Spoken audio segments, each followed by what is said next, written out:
Hello guys, ఈరోజైతే నేను నారాయణగూడలోని the famous Shanti theatre పైన అయితే వీడియో చేస్తున్నా. ఈ వీడియో అయితే నేను పుష్ప 2 మూవీ రిలీజ్ అప్పుడైతే తీసిన. ప్రజెంట్ అయితే శాంతి థియేటర్ క్లోజ్ చేసిర్రు. ఈ థియేటర్ని బయటకు వెళ్ళి చూడడానికి అయితే మస్తు ఉంటుంది. డిజైన్ మొత్తం యూనిక్ ఉంటుంది, ఏ థియేటర్కి ఇట్లయితే ఉండదు. ఇక ఈ థియేటర్ అయితే 1969లో కన్స్ట్రక్ట్ చేసిరంట.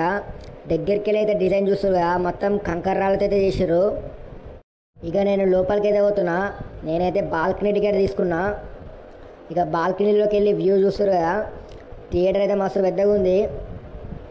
ఈ థియేటర్ అయితే మొత్తం వింటేజ్ లుక్లో చూడడానికి మస్తు ఉంది. ఈ థియేటర్ అయితే ఫస్ట్ ప్యార్ హీ ప్యార్ అనే హిందీ మూవీ అయితే రిలీజ్ చేసిరంట.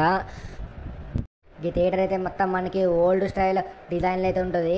సో చూడడానికి అయితే మస్తు ఉంది. ఇక ఈయననే శాంతి థియేటర్ ఫౌండర్.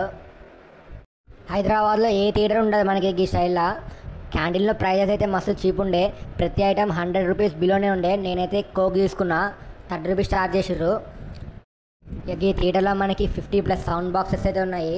వీడైతే మనకి DTSతో రన్ చేస్తారు. సౌండ్ క్వాలిటీకి అయితే నేను పిచ్చోన్ అయిపోయినా. సౌండ్ అయితే మస్తు ఉంది ఈ థియేటర్లో. ఇక సీటింగ్ ఇట్లా మంచిగానే ఉంది. ఇక మూవీ అయిపోయినాకైతే ఫ్యాన్స్ రచ్చ చూస్తారు కదా, వేరే లెవెల్ ఉంటుంది ఈ థియేటర్లో ఫ్యాన్స్ సెలబ్రేషన్స్ అయితే. ఈ థియేటర్ అయితే మొత్తం మనకి ఒక ఓవెల్ షేప్లో ఉంటుంది.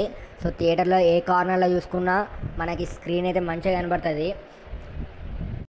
కింద మనకి లోవర్ బాల్కనీ ఇంకా ఫస్ట్ క్లాస్ సీటింగ్ అయితే ఉంటుంది. ఇక అప్పర్ బాల్కనీలో అయితే సీటింగ్ మంచిగానే ఉంటుంది. 800+ సీటింగ్ అయితే మనకి ఈ థియేటర్లో ఉంది.